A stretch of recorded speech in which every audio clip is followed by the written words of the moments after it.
Welcome to This Week in Surgery Centers. If you're in the ASC industry, then you're in the right place. Every week, we'll start the episode off by sharing an interesting conversation we had with our featured guest. And then we'll close the episode by recapping the latest news impacting surgery centers. We're excited to share with you what we have, so let's get started and see what the industry's been up to.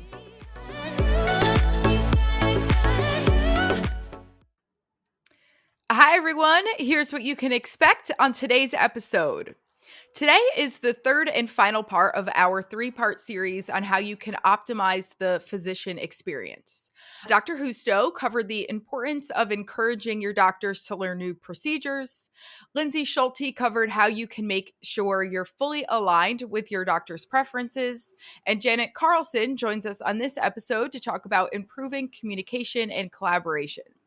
So Janet is the Executive Director of ASCs at Commonwealth Pain and Spine. They have roughly 22 docs. So she shared tips for removing some common barriers, the role technology can play, and the things that they do successfully at Commonwealth.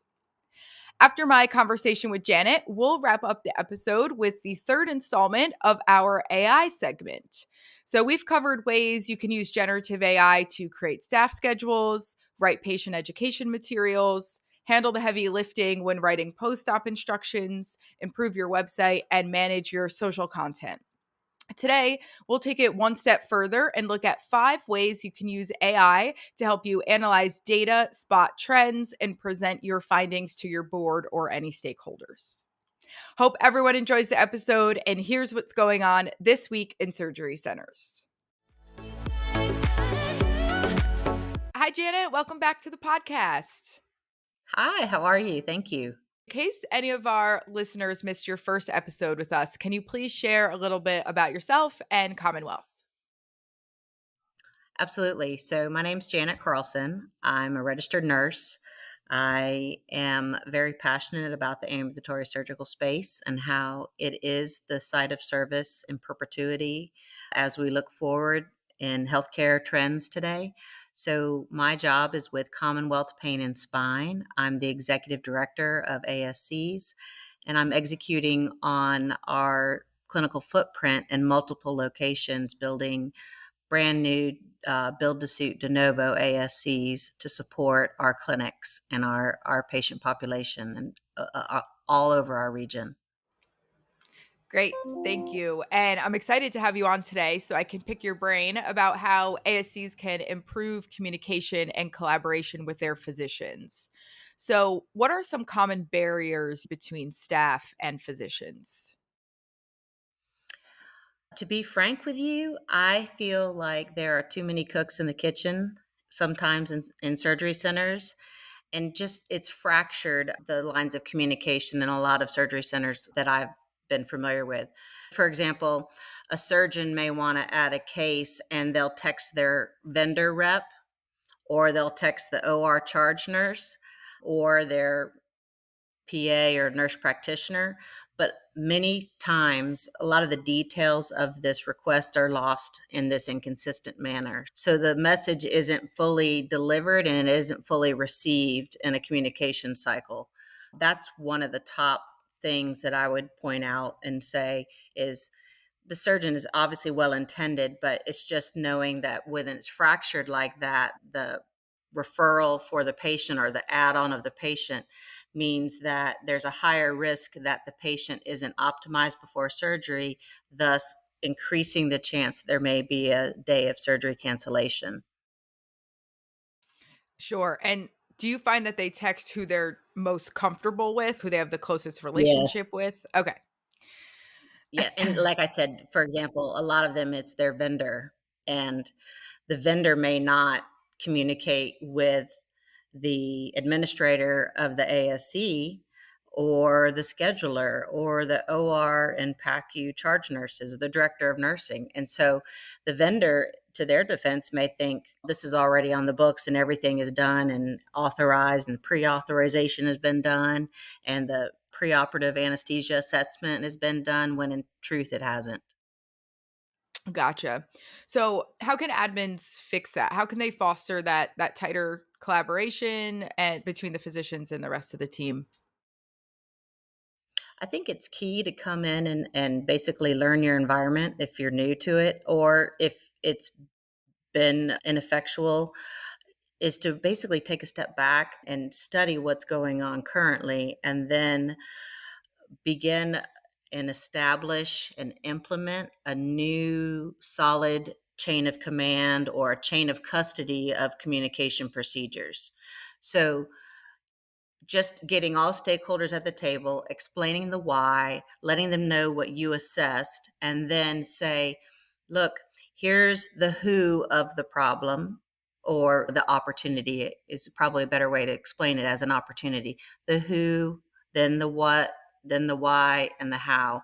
So if you can answer all those questions moving forward, stating to all stakeholders, future forward, this is how we're going to add on cases, and this is the process that we will follow. And I find you'll have success if you over communicate that. I usually recommend a high level meeting with your physician stakeholders, and then also communicate with their APPs. Make sure the clinic is completely on board as well, because oftentimes the clinic and the ASC aren't necessarily totally tied to one another. There could be multiple independent clinical practices feeding the ASC. So you have to make sure that you're consistent in your messaging to the people, the physician offices pushing your surgical volume to your ASC. And so once you have that established, you've shared it with all the stakeholders, over communicate it.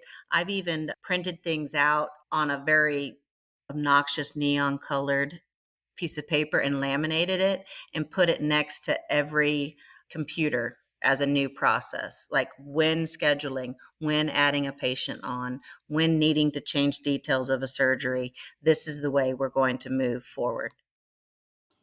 Perfect. That makes a ton of sense. What are some of the best practices for collecting and acting on feedback from physicians themselves? I get continual feedback from physicians every day. Most of them are not shy about sharing it, which is wonderful.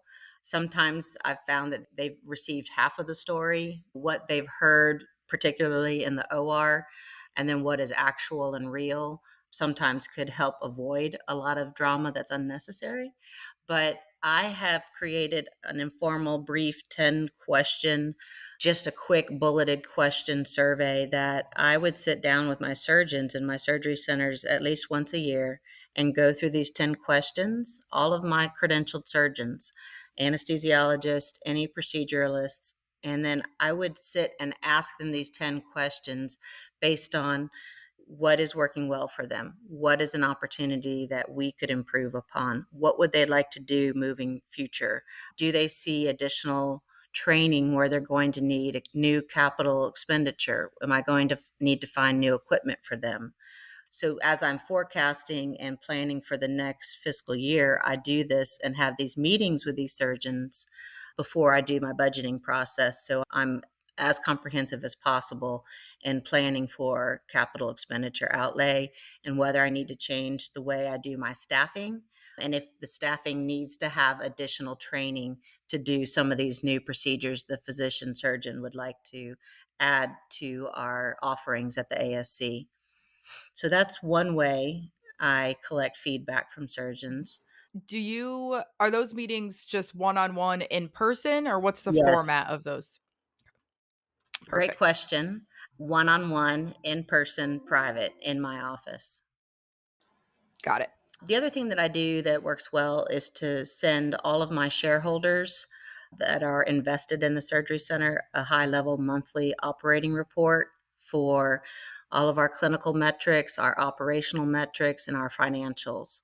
And so they can see what's driving our gross revenue and our net revenue, what they can understand what the big levers are for our expenditures, meaning our overhead, our implant, medical supply spend, and labor. Those are typically my biggest levers on the P&L monthly that you need to stay on top of. And I communicate that out to them, letting them know if we have overtime, which frankly, traditionally in my experience has been a good thing. Overtime means that we're busier and we're doing higher acuity cases. So I don't have a problem paying overtime, but I just want to be smart about it as well. So I like to share all the information I have in real time with the physicians so that they understand, hey, everybody took vacation in August. So we're really not going to have a distribution to reflect that you all went on vacation at the same time. Here are some recommendations of how we could do this moving forward. That's funny. Yeah, we definitely Yes. see even on our end, just working with clients and stuff, it's definitely a little Mhm. quieter in the July, Oh, August definitely. timeframe. It is, but then we make up for it in Q4 always. So we know that we know it's a natural sort of progression fluctuation, but if we could have better utilization of staggered vacation times and not have unutilized block time, that would be preferred. Sure. What role could technology play in enhancing communication? Oh my gosh. This is another topic I could talk on for a totally different session. I think there's a huge opportunity here to improve on our communication habits using technology. But first, you have to solve for what's the need, right? Are you wanting to have all of your physicians, surgeons, and APs and leaders in the ASC have access to an app with your daily schedule on it so that they can make real time decisions on the fly? What does that look like? Who do you give that access to? Are you able, using the app, to change the details of the surgery, the time, the vendor, the date? And if so, you have to have a high level of trust in that individual to do that on the fly and make sure that they're making the right decisions for the ASC. That's an example of, it'd be great to have the software on your phone to look at your surgery schedule so you can say, yep, absolutely, please add on that extra case, especially the docs that are covering call in a hospital and they see, for example, a fracture and they need to do an ORIF of the upper extremity. They'll text me, call me, and just say, hey, I need to add a case on at this day. And so I pull up an app and look and say, sure, absolutely, we can do that. We'll start you at this time. Go ahead and tell the patient we'll be calling them to get them scheduled for surgery, but go ahead and give them this date and time.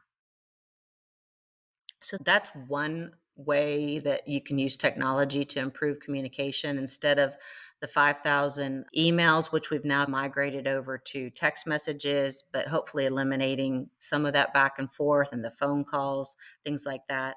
So I feel like there's always a way that we could use technology for communication, but one of the biggest ones in a surgery center is the schedule and how to manage it after hours.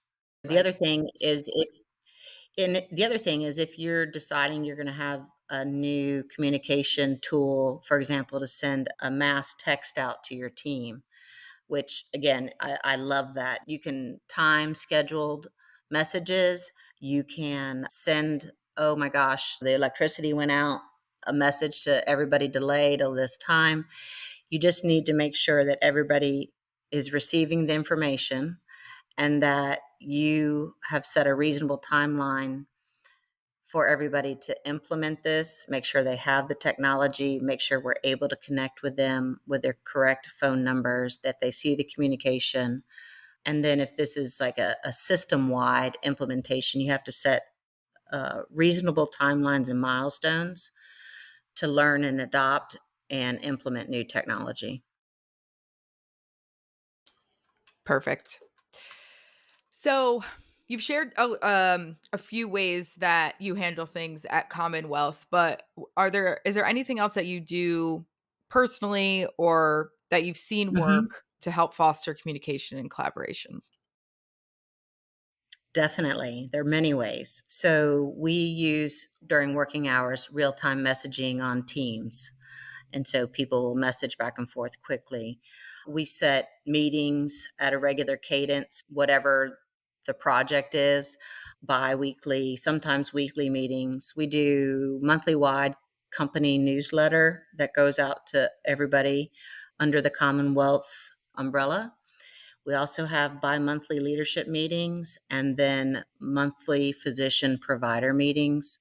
And then also partner meetings. So it depends on the lane, but there is a well-established, repetitive process to keep every stakeholder informed, and that we are definitely committed to communicating clearly to everybody. So there's no surprises. It's all transparent. So I think Commonwealth does a wonderful job of fostering that collaboration with everybody via the various modalities I just explained for communication. Yeah. Do you get pretty good attendance at those meetings? We do. It's an expectation that's established clearly, as well as you're expected as a partner to attend the meeting. As a physician and a PA or nurse practitioner, you're required to be on a clinical call. As an executive, you're required to be on these leadership meetings. It's your attendance is expected. And so if you don't attend, it's usually a very good practice to let your one up know that you're not coming, and also give them your report out so they can give the report for you. Love it. Those are great policies to have in place. So they're clear expectations. You've Yes, communicated extremely well. uh, exactly. all right, Janet, we do this every week with our guests. What is one thing our listeners can do this week to improve their surgery centers? Honestly, I think just opening your worldview, willing to think outside of the box on established, often practiced status quo. There's my least favorite saying when I seek to understand a process, and I'll ask, can you tell me why you're doing it this way? I'd like to understand. Give me the history behind it. Tell me the why. And of course, the response typically is, this is the way we've always done everything. This is the way we always do it. And that really is not the answer that my favorite answer, frankly. So I guess what I'm saying is be willing to challenge the established status quo. Because they've always done it that way doesn't necessarily mean they should continue to do things that way. Not saying their way isn't effective, but there may be a better way to operate more on a lean scale, where you can save some resources here and you can pick up synergy here by doing something different. It's just never too late to learn and adopt something new. And I find when I talk to other leaders in the ASC space, it's wonderful to hear what they're doing, because you get an idea and you're like, oh, I've been trying to solve for that, and somebody has already solved for it. So you should be willing to be open to these new processes or policies or procedures for a better way of improving your clinical operations in your ASC. I'm always open to learn something new. I thrive on that. And I'd like to always be in a process of a mindset of continual improvement. But the other way to, besides thinking outside the status quo, is to listen to your teammates and their feedback. Their suggestions are always welcome and they're much appreciated. I've had multiple examples over my career where people come and bring me cost saving ideas and time saving ideas, and I'm just so grateful for it. I like to recognize and reward that feedback as well, because it's so helpful. So, those are just a few of the suggestions, but just don't accept the status quo as, well, it's the only way we've done it and it's the best way. There, you may learn there's actually another way, or you could amend your ways and add something to the process to make it more streamlined. So that's my advice. Perfect. That is great advice. Thank you so much for coming on today. We really appreciate it. You're welcome. I enjoy the time talking with you. So thank you so much, Erica.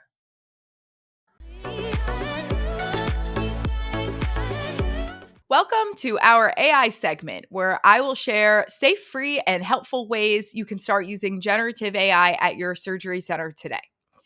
The following examples don't include any PHI or pose any data or security risks to you at all, so you should feel very comfortable getting started and playing around. So, as promised, we'll look at 5 ways you can use AI to help you analyze data, spot trends, and present your findings to your board or any stakeholders.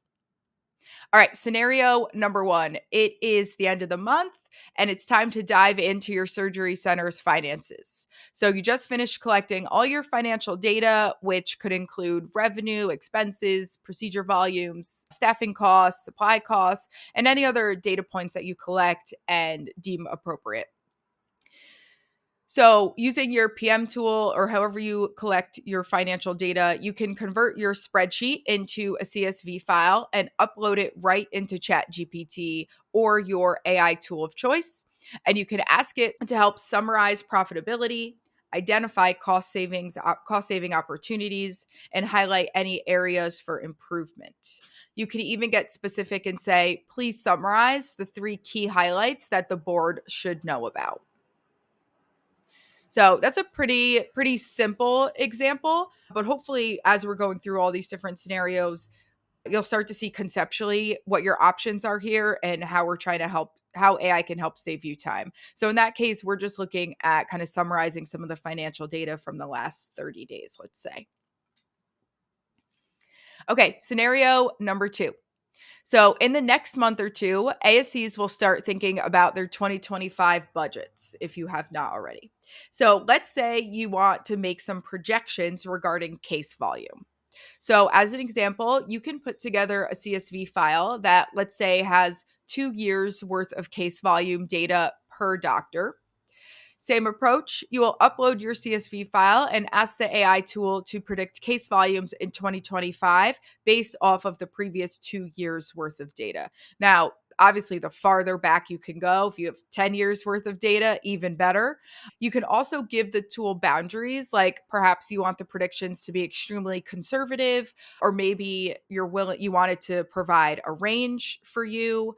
So it could do that. And then you can also ask it for talking points to explain why it is predicting the numbers that it is, so that when you're in your board meeting or talking through the budget and someone wants to know, hey, why do you predict that Dr. Ramirez is going to do 2,000 cases?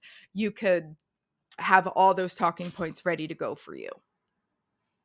Scenario number 3. Another thing that AI is really good at is comparing data sets. So, in this scenario, let's pretend you're trying to find a new vendor for your surgical instruments. So, scalpels, forceps, scissors, retractors, clamps, whatever it might be.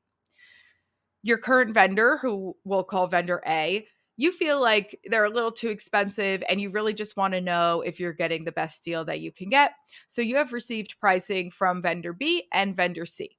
You can upload all of your supply ordering history along with the pricing from vendors A, B, and C, and ask your AI tool to compare the costs of supplies from the 3 different vendors and tell you what your costs would have been in the previous quarter for each of them. So that will give you the insight, or again, the talking points. So if a doctor comes up to you and says, I really don't think we're getting, I think we can get X, Y, and Z for cheaper, you can say, oh, I've actually ran that analysis. I'll send you the whole spreadsheet. With vendor A, we're paying X. We paid X in Q1, but if we use vendor B, we would have paid Y. So again, upload all those data sets, have it compare, give you those talking points so that you're prepared if someone does want to dive into supply costs in this example. Scenario number 4. You are preparing for your quarterly board meeting and you've heard grumblings lately that the doctors are not thrilled with your current OR turnover times and you want to get ahead of it. First, you got to prep your data, right? So maybe your CSV file contains total turnover time, number of staff, who the staff were, procedure type, procedure complexity, time of day of the week, who the doctor was, of course, and any other variables that might be impacting that turnover time. And you can choose, obviously, the more data you have, the better historically. So you could do, let's say, 6 months, you can do 3 years, whatever it might be. Or if they said in 2024, I really felt like this has been happening, or if there was something that happened, a turning point where you want to just evaluate the data before and the data after, you can do that too. So anyway, once you get the CSV file with all the data points you want, you can tell your AI tool, I'm looking for ways to improve my OR turnover times. Can you please look at the following data and find any patterns for the longest turnover times or any other trends that might be the root cause? And after reviewing its findings, you can then ask the AI tool for 3 ideas or tests you can run to try to reduce the time. And then to take it one step further, you can also ask it how to best display the data to your doctors and also to create a spreadsheet for you to help you track the success of your tests moving forward. So let's say one of its recommendations is, or one of the trends that it finds is, hey, when Dr. A is with this nurse, turnover time in this procedure, turnover times seem to be higher. Maybe we're going to swap out that nurse, whatever it might be.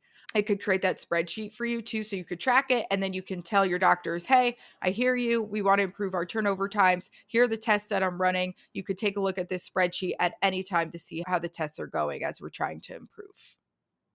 And lastly, scenario number 5. So sticking with the board meeting theme here, I know most ASCs do not use PowerPoint slides during their quarterly board meetings, but I would highly recommend doing so when you're reviewing your KPIs and metrics, specifically RCM metrics or anything you're trying to highlight trends for or tell a story for.